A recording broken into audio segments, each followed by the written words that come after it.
Hey folks, welcome to another episode of Turning Techies into Leaders. And today we're joined by Richard Clayman, him and I met during my MBA back in 2011 and was one of the most influential professors that I had during my time at the University of Ottawa. So I'm glad to bring him on board because he's going to teach us something about peer leadership. So before I'll start, I'll introduce you, Richard. Okay. Richard had a career in the Canadian military, and since then he built a 30-year company and industry award-winning career in the financial services, specifically with Manulife Financial. He then went on to provide consulting and coaching support to senior executives and developing managers of select organizations. He served on boards and councils, including as chair of the board of directors for the Ottawa Regional Cancer Foundation and the Ottawa Board of Trade. And then he's also a professor. He was one of the only teachers ever invited to teach leadership at both MBA programs at Carleton and U Ottawa. So obviously lots of experience there. And that's where him and I met. So thanks for joining us on our podcast today. And I'm super excited to have you on board. My pleasure, Pierre. Thanks for having me. I appreciate it. So peer leadership is the topic we're going to talk about today. And I think that's one of the things that you were really instrumental in my career with. But just to make sure everyone's on the same page, how would you define peer leadership? Well, I'm glad that's where we're starting because oftentimes it doesn't get the needed attention. It really helps that we all have a shared understanding of what that term means. So I know you'll have more questions around this as we go along, obviously, but wanted to start off on the same open page with everyone.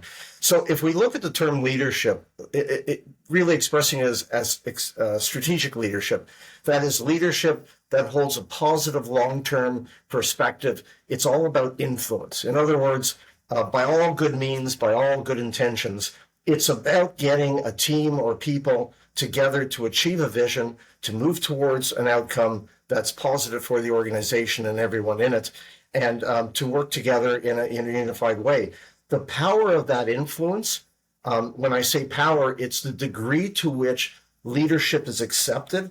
The power of that influence is in direct proportion to the strength of that relationship. So that's really what we're going to focus on, I think, as we go through this talk with you. You just mentioned kind of you use the word authority. Can we separate leadership from authority? Yeah, you notice I mentioned relationship and not Yeah. position.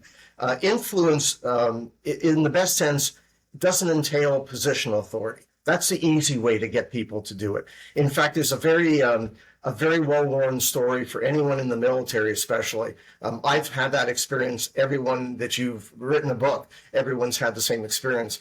When you first get stripes on your arm or you first get appointed to be an officer, there's usually, hopefully, someone wise who comes by and says, that's great, congratulations, but try not to use your rank ever. And so the first reaction is, well, I earned that rank. So you earned it, but try not to use it because positional authority will always force people to do something. It's really leadership. It's really relationship authority, that trust that causes people to want to do it. And there's a huge difference between the two things. So if we understand that authority, position, title will force people to do things, that's not the leadership we want to talk about. What we want to talk about is the leadership that's gained through the trust and the respect that your influence has brought. Huge difference. I've used that statement a bunch of times in my career too. The idea of like it's easy to tell somebody to do something as their boss. The Yeah. question is, can you convince them to do it as their peer? And that's the difference. So I think you've mentioned a couple times since we started speaking this close link relationship with close link of leadership with relationships. How does that specifically apply to tech leaders? Well, engineers, let's choose one subset of the tech world. Engineers, and we've worked with a number of them over the years, they receive so much school and professional training on the technical side of things. But the problem for most engineers, more techs, is that leadership and management really is more of an art form. It's not a closed loop system. It's not easily definable. It's not logical at times. It's highly emotional if the pressure is on. And so the reality is it becomes much more of an art form. And the qualities, the importance, the approach to relationships is something that many people, not just engineers, but a lot of people have trouble with. So relationships don't contain facts. Relationships don't always follow logical paths. They're fluid. They're not even repeatable. which really confuses a lot of managers. For example, one person in your team might be very, very calm-headed and able-handed in one crisis this week, and another type of crisis, which triggers that person in a different way, all of a sudden becomes very emotional and kind of out of control, you know?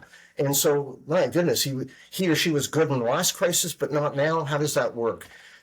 So we see this especially for engineers when they're a very, very good specialist engineer, but then they get moved up in position.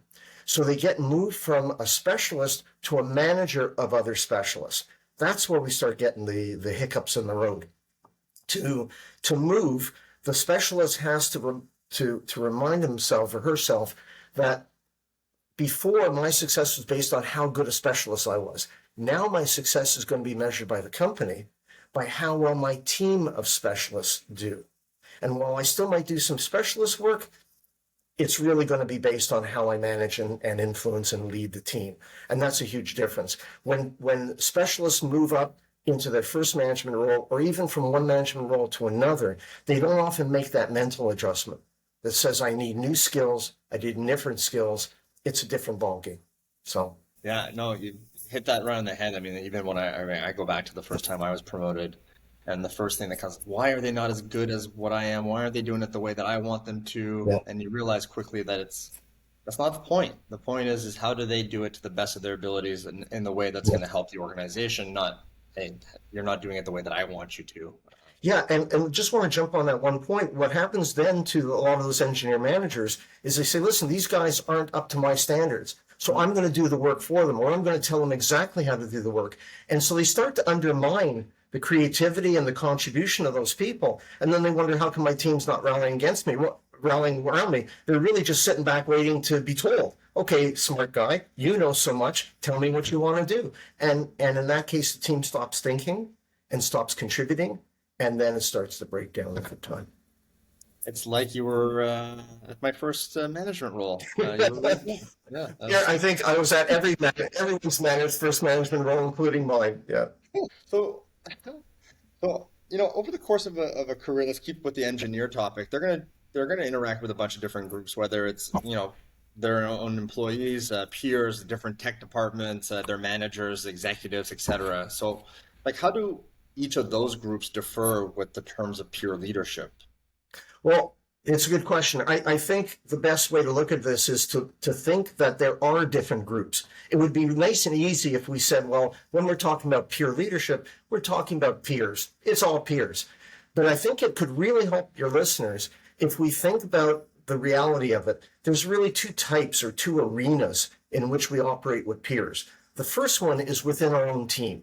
So this makes sense. These are the people I'm going to interact with every day. These are the people who I work with daily or weekly. They're the people I see the most. They're very much more the part of the team that the engineer is actually part of.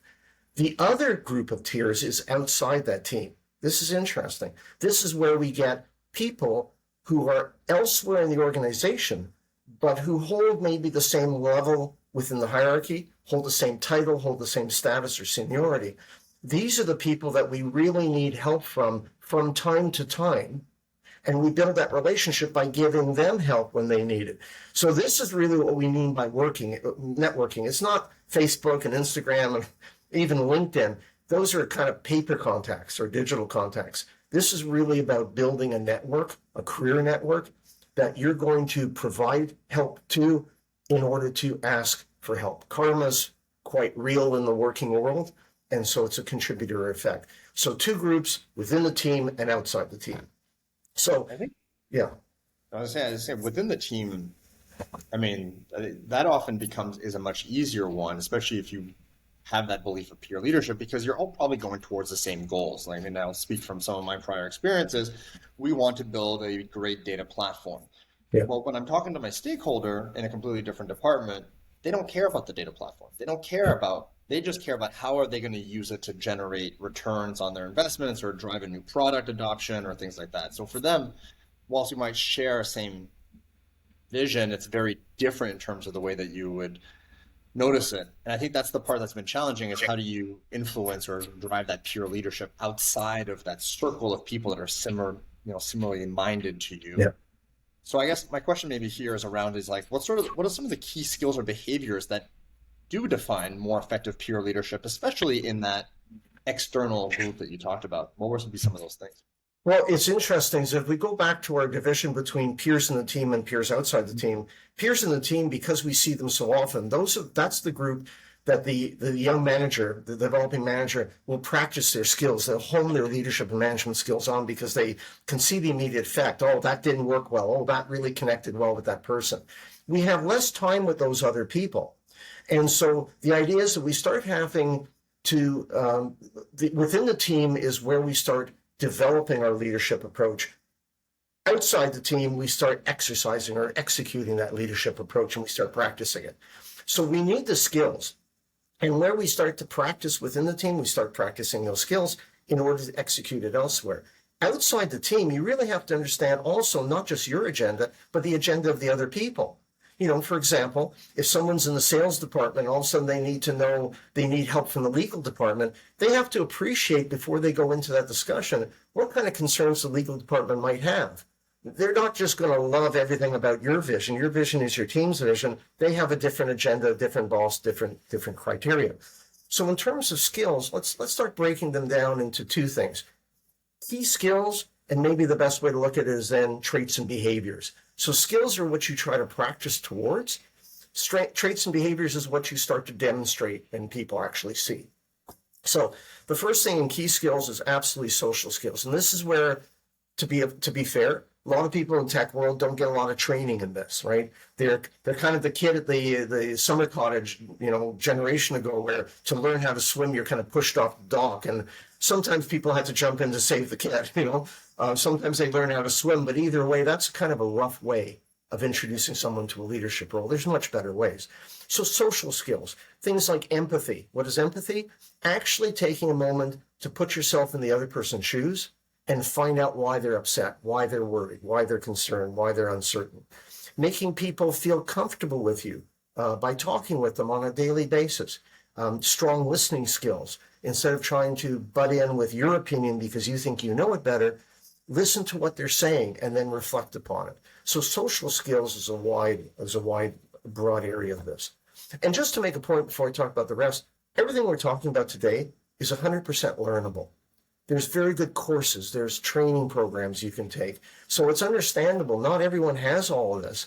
We learn it over time. But if you can get the frameworks learned and then practice them, that's much better than making the mistake, trying to figure it out, picking up the pieces, redoing it. That's a painful way to learn. So social skills. Next one is motivation to help. This is where you try to encourage people to come in with their ideas. Encourage others to take on new roles when you've got a new project. Invite them in. Be a sounding board for their concerns or their ideas without jumping in with your opinion. Just listen to them. Make an effort to include people, to bring them in, to make sure they meet other people on the team or new people. Motivation to help comes from something we call servant leadership. And if you Google that, not now, because I hope you're still listening, if you Google it, you start to see the Servant Leadership Institute has been around since 1970s. And it's a wonderful approach to leadership. The last of the three key skills is volunteerism. And that sounds strange, but really it's another word for engagement. Offer assistance before you're asked for it. If you see someone struggling with an issue, jump in and help them. Even if it's 5 o'clock and you should be popping off to home, see if you can help. Leadership is an attitude. It's not a position. That's why we sometimes see a person at a very low level in the organization, initial level, often helping new people. Why? They're not paid for it. They're not even trained for it. They just have a desire to help. That jumping in. Don't wait to be asked in a meeting what your ideas are. Don't wait until the boss or the superior comes and says, what do you think? Put in your idea.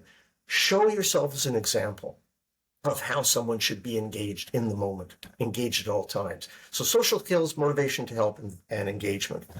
The key traits and behaviors, how do we show that, okay, in day-to-day life? You want to start thinking of yourself as displaying a very high standard. You're an ethical leader, a moral leader. Act as a role model at all times. When you're in a management role, people are always watching you. They're watching you how you talk to other people. They're watching how you talk about other people. They're talking about how you handle a crisis. They're always being watched, and your team will take its messages from how you act. Work at being relatable. There's a great story. We work with an engineer in a high-tech firm, and he says, my team's not efficient. And I said, why aren't they efficient? He said, well, for example, every Monday morning, people come to my door, my office, 8 o'clock, supposed to start working. They got their coffee mugs, and they want to talk about what happened on the weekend. They want to talk about the hockey game or what their kids did or the weather. They said, it's time to start working. And we actually walk them through the idea that that's how we socially bond. That's how we become relatable. People share thoughts with you. You share your ideas and your history with them. And so we start to get together. And that becomes really important. So work at being relatable. The next one is stay present in the moment. Be genuinely interested in people. When you ask them about what's going on, listen and remember. Ask them about problems at home because that affects work. Be really engaged, remember it, and come back a week later and say, hey, listen, how's it going on that issue?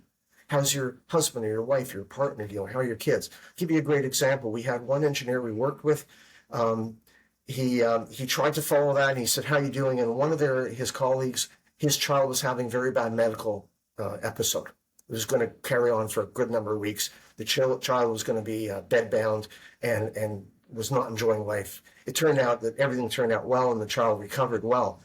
But about a week later, when the child would still be heavily in this medical episode, he came by and he said, what a gorgeous weekend it's going to be by the weather. Hope your kid's going to be loving being out playing in the park with his friends. Yeah. He listened, but he didn't remember. And it hurt his colleague. His colleague figured he really wasn't caring about him. And so when we get engaged, we have to be totally engaged. It's all in. Management leadership is an all-in game every day. And that's why it's so hard. It's so tiring. The last one is stay positive. We always say a captain of a ship, the whole crew wants to see that captain handle the storm really well. If the captain is running around the deck screaming, this is going to be terrible, we're all going to die, the whole team will take their cue from that and they'll start to worry. So how you stay positive while still being realistic, right? Because if you become too positive in the face of an impending disaster, people figure you don't know what's happening. But to stay positive, stay present, be relatable to people, and maintain a high standard, and you've got a great process going. Yeah, hit on so many key things there. I mean, and I think, bring back, one of the things you didn't actually mention is how good they are at their actual technical skills of their job, right? I think everything you just said there in terms of those skills has nothing to do with how good you are at doing your job. It has everything to do with how do you connect with others. Listening, that whole empathy thing is something that I've actively worked on for many years as well. I think it's something that's really crucial, and every little misstep, actually, every mistake like that, forgetting about the kid being unwell, can really set you back months to rebuild that reputation. You're very right, and that relationship takes so long to build, and it takes so little to erode it. People have to start thinking about management and leadership roles, especially when you start to move up from one level to another. It's almost like being an expert at doing ice cream cones in a dairy bar. Now you're being hired to be a pizza maker. Well, yeah, you're still serving the public, but there's a whole bunch of skills and knowledge and technical information you need. Companies could help its young leaders much more to prep them better, to move from one level to another, to let them know that there's a different set of skills. You're not going to need your technical expertise really as much as you did before, but here's something new. And so as we move through leadership levels, Pierre, we start acquiring different segments of skill sets. And so when you get to be a more senior manager, senior leader within an organization, you've really acquired some great learning along the way. And that's why when you lose a good senior leader, you've really lost a lot of institutional knowledge. Yeah. You talked, obviously about being a leader, but I think these skills also truly apply to people that aren't leaders. I mean, we're influencing or having peer leadership with our own peers, even if we don't manage anybody. Yeah. I assume you would agree with that as well. Absolutely. So in the academic terms and the research terms, we look at leaders and we look at followers. And followers isn't the bad term. Followers is everyone who isn't the leader in that role. And everyone is even the president of an organization is a follower to the board, a follower to the public, to the shareholders. So everyone's a follower at some point. To understand that it's not my position, it's my attitude, right? Whatever I am, I'm going to be engaged. I'm going to be present. I'm going to be positive. I'm going to help people before they ask for help. So all of the traits that we see in good leaders are also on good team members. And that's why when we see those team members act in that way, that's usually the recruiting pool that is most likely going to be selected for the next leadership role. Does that make sense? Yeah, you're back now. I got you. Okay. So if we have team members who show the same traits and behaviors as a leader expected to show, we start building up a recruiting pool of wonderful candidates. And so when you have internal candidates being considered for a promotion and external, you've got an advantage because you've already been showing that it's not a big leap for me now to move from this position to that position. I've already been showing with my peers. It also helps you in interviews. Say, listen, I know I haven't had a management role before, but this is what I've done as a leader among my peers. I've been positive. I've helped. I've done all these things. It's a great alignment between the two things. And that's why leadership is really almost a lifestyle within an organization. Yeah, when you take leadership out of management, I think that's the part, and I think that's often, conversations I've had with some of my individuals is like, well, I'm not a manager, therefore I can't be a leader. And actually, to your point, it's very separate, right? Yeah. There's leadership or leaders and followers, and there's managers and individual contributors, but those are completely separate. You still can be a leader as an individual contributor. You can still be a follower as a manager, vice versa. I think that's You're a follower as a manager when you let your team figure out the problem and figure out their own way to it. You have to move with your team. You don't always have to be in the front telling them where the map leads. Sometimes it pays great benefits to have your team work that out. Yeah. So let's shift to things that happen when you put people in the same room together, which is conflict, right? Yeah.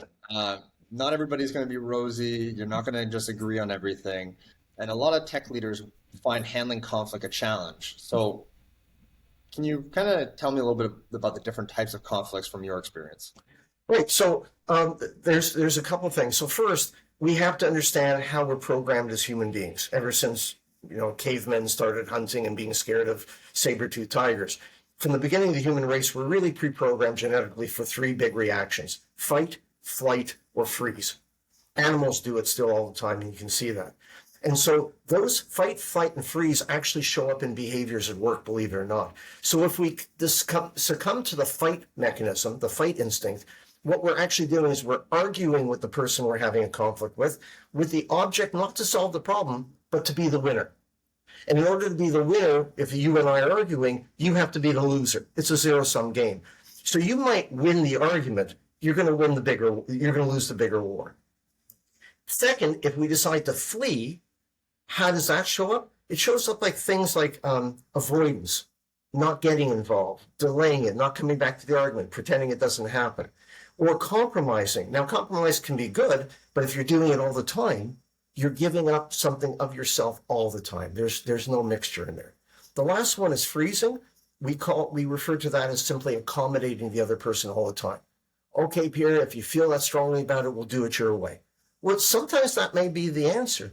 But if that's your answer all the time, that's not a leadership perspective. And so what we want to do is really want to work towards a collaboration. We do that by engaging the other person, listening first to why are they upset? Why do they have a problem with this? If we have a problem about position, role, information, resource allotment, budgets, all that is simple. We can fix that. Where we really have a problem is when we have it based on personality or core values. You don't believe in the core things I do, now we have a problem.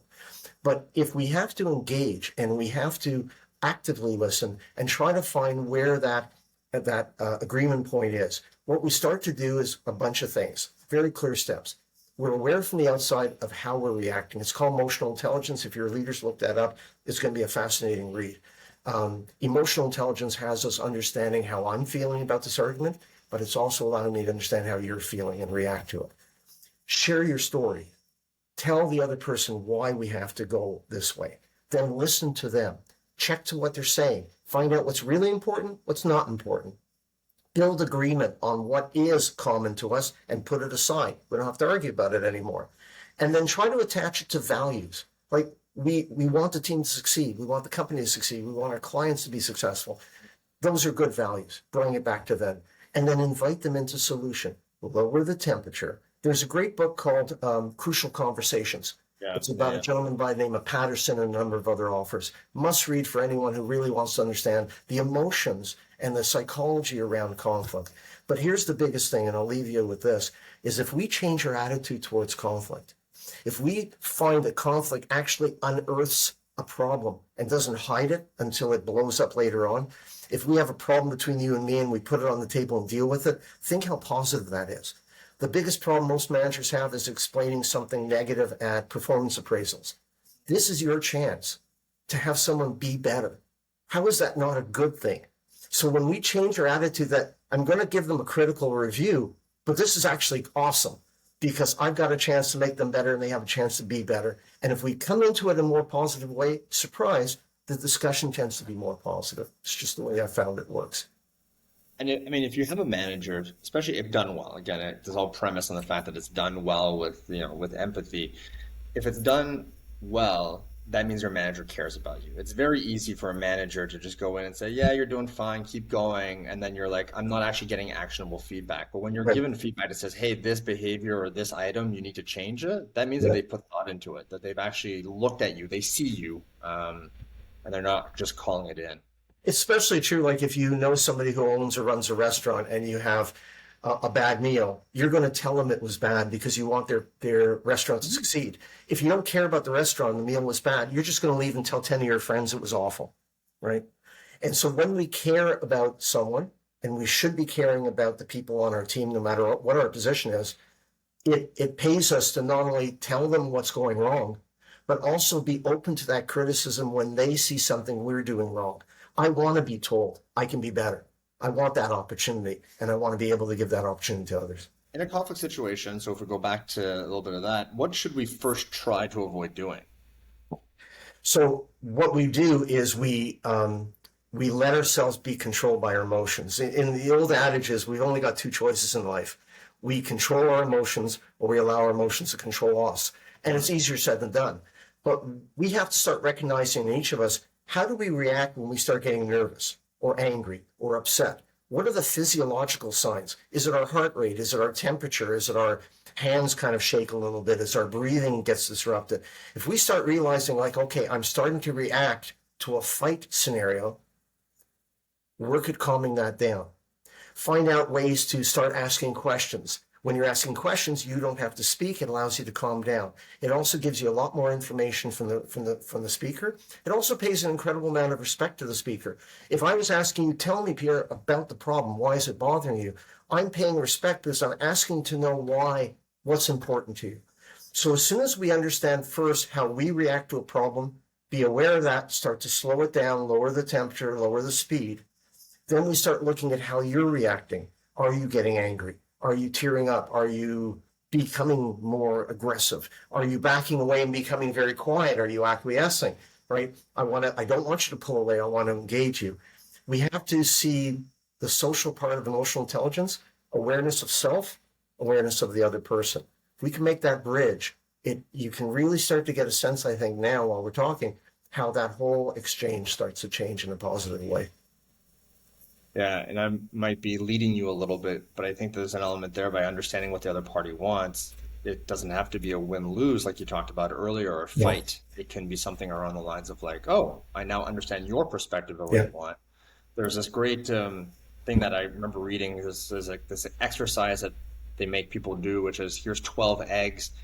You each need 8 eggs each. Go figure this out. And in reality, you could fight to the death and try and get your 8 eggs, but there's going to be a winner and loser. Right. But we actually, when asked what you're trying to do with those eggs, it ends up that one needs the yolks, one needs the whites. Well, everyone's the winner in this case. Right. But if you don't actually get to that point of figuring that out, there's a winner and a loser.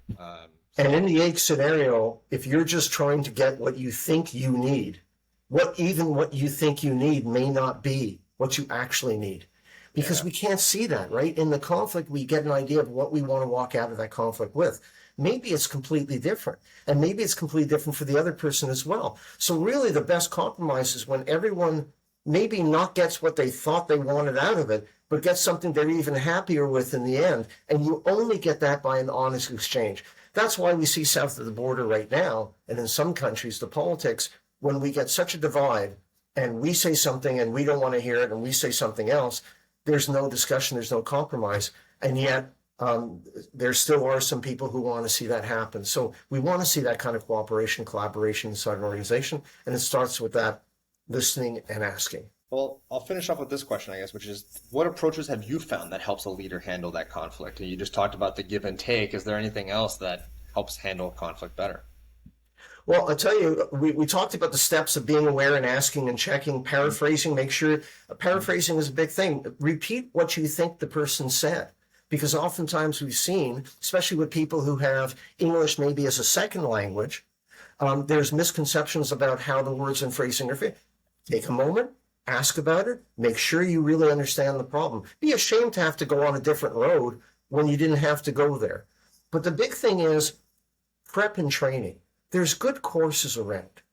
And it's important. I always try to tell people, and I've tried to do this for my career, take the courses of what you're going to need to be better at in the next job level before you need to apply to that job level. Get prepared. Time is a manager's best development tool. While you're working now, you're thinking, okay, I want to go into management. What kind of skill sets do I need? So you sit down with HR and say, listen, if I moved into this management level at one point, what does that leader need? And they'll tell you the kind of skill sets. Okay, where do I get that? Maybe books, videos, training courses. And now you're completely ready. And you also show that development track record, which is a big plus when you're interviewing for a role. It's not important to the fact that you have weaknesses. It's important that you know what those weaknesses are and you're showing some effort at being better at it. That's really what recruiters, promoters, the organization is always looking for. You've given us 150 things. I think people are going to have to watch it 10 times. We've covered a lot in 30 minutes, yeah. Yeah, so we've gone way over, but I think it's I'm happy we did because there's so many nuggets here that have influenced my career, and what I want to go back to is you've influenced my career significantly from the time that we spent at the University of Ottawa. And it's very much shaped the way that I've become a leader based on the things that you taught me 10 years ago, and continuously we talk about over and over again. So I can't thank you enough for that, but I also can't thank you enough for even just your time today to share that with everybody else that may or may not watch this. So well, thank you for those words, and thank you for the opportunity to speak with you and your audience. It's been fun. All right. Well, thank you so much, and have a great day. Thank you. Take care.